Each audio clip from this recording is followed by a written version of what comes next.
Okay, so I've been having a lot of questions about the neuromuscular junction, so I thought I would draw it all out for you guys.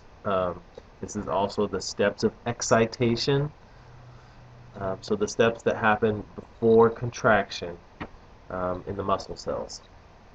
Okay, so I'm going to draw this out for you step by step, but first I'm going to give you some players that you need to label.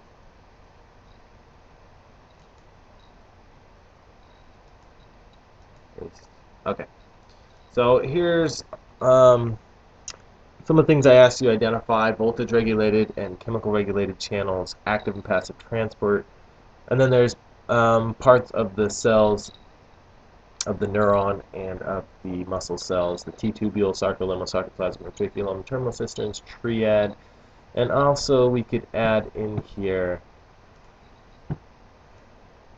your axon terminal,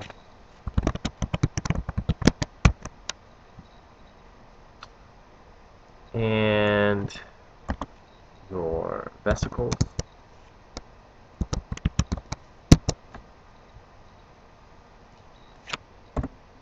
Okay, and I'm not sure if I'm going to have space, but these are the ones that you should know. Okay, so we're going to start then.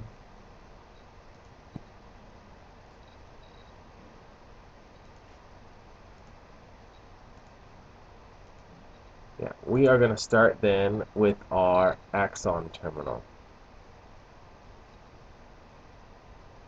Okay, so that's the end of an axon, the end of a neuron. This is our axon terminal here. On the other side, we then have our muscle cell. And so all of this together is called the neuromuscular junction.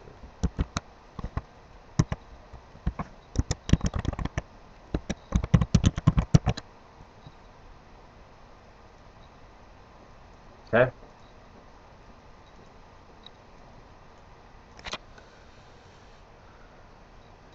Alright, so that's the big picture. That's everything. And if you break that apart, you have a neuron and you have a muscle cell, neuromuscular junction. Okay, so the first step in the neuromuscular junction is you receive an action potential from the axon. Okay, the action potential causes a change in voltage, a change in potential. All these things are synonyms for a voltage. On the axon terminal, there are gated channels that, when stimulated by the action potential, cause calcium to flow into the cell. Okay, so this is a voltage regulated channel.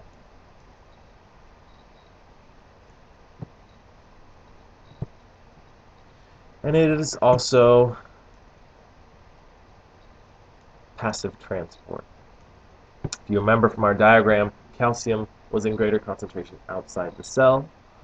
All this is doing is opening the channels, and then the calcium goes from greater concentration to lower concentration inside the cell. Passive transport, or also facilitated diffusion.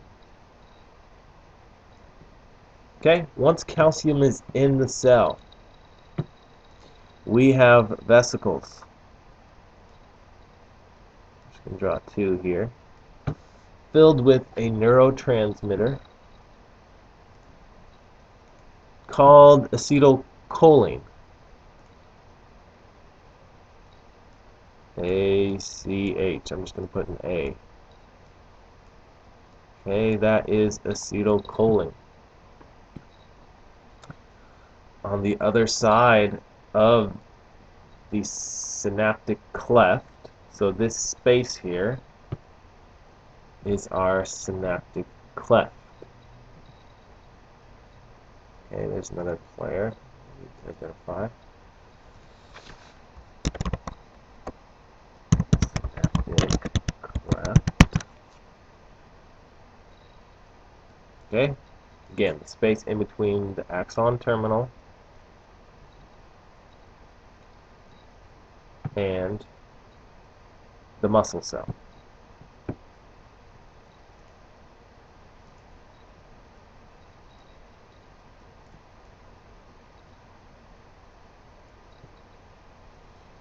It's called the synaptic cleft. Okay, so calcium rushes into the cell. That causes, I'm going to draw a few more of these receptors.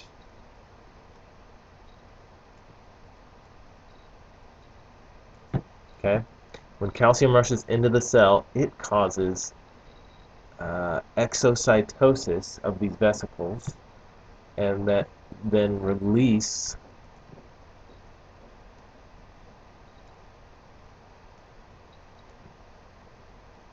acetylcholine across the synaptic cleft. So exocytosis is basically the blending of the plasma membranes, and then whatever is inside is released. Okay, this requires ATP, so it is active transport. Exocytosis is active transport. Okay? Once the acetylcholine has been released through exocytosis, it diffuses across the synaptic cleft. Diffusion is passive transport. So release by exocytosis is active transport, but diffusion across the synaptic cleft is passive transport. Okay, the acetylcholine binds to the receptors, and that allows sodium to flow into the cell. Okay, that is a change in membrane potential or a change in voltage or a action potential. So these, because you have acetylcholine, which is a neurotransmitter, are binding to a receptor, these are chemically regulated channels.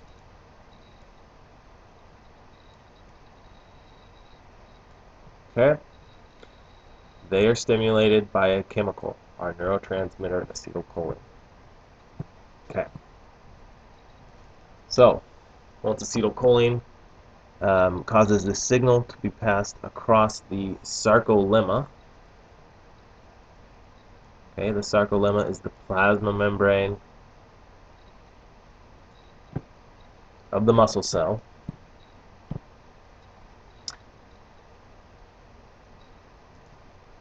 Okay, there are extensions of the sarcolemma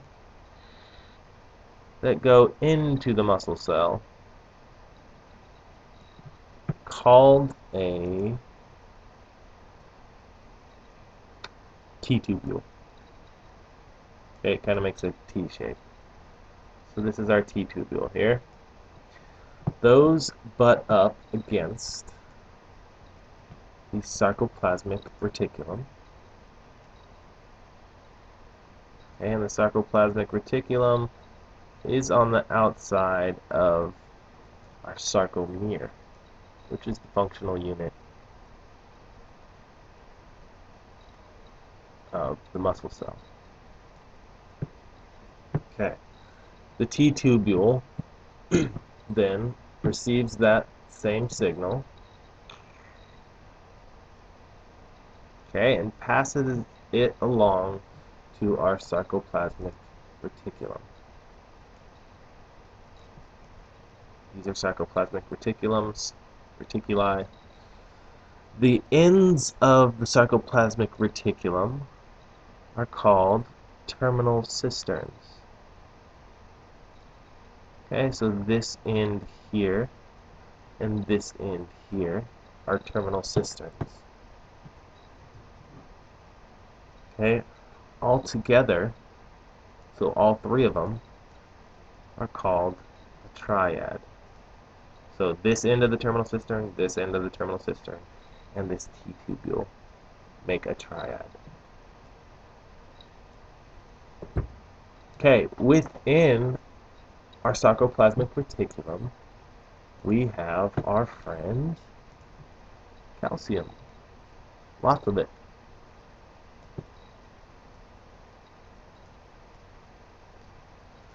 When the signal is transported along the sarcolemma into the Ttubule, you have voltage-regulated channels that cause the release of calcium. Okay, so we had voltage-regulated channels up here on the axon terminal. We also have voltage-regulated channels down here at the triad on the sarcoplasmic reticulum. Voltage-regulated channels cause calcium to be released from the sarcoplasmic reticulum. Okay, this again is passive transport. It's going from higher concentration to lower concentration. Now, inside the sarcolemma, you have actin filaments. Okay. Actin filaments that have complexes of troponin and tropomyosin. Okay, the troponin and tropomyosin wrap around, this is not a very good drawing, but they wrap around the actin. When they receive that signal from calcium, they shift and they expose the myosin binding sites, which then allows contraction to occur. So that allows ratcheting between action and myosin. Okay? When the muscle is done, that shifts back because calcium is then pumped back into the cell.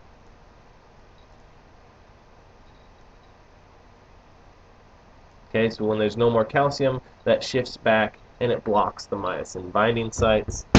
That pumping back in is active transport. Okay, it requires ATP and it's going against its concentration gradient from lower concentration to higher concentration. Okay, so that is almost the whole story. One other thing, to get this signal to stop, acetylcholine will stay bound to its receptor, and that signal will continue to go as long as it's bound there. So, in order to get it to come out, there's an enzyme called acetylcholine esterase. Acetylcholine esterase. And what it does is it breaks apart acetylcholine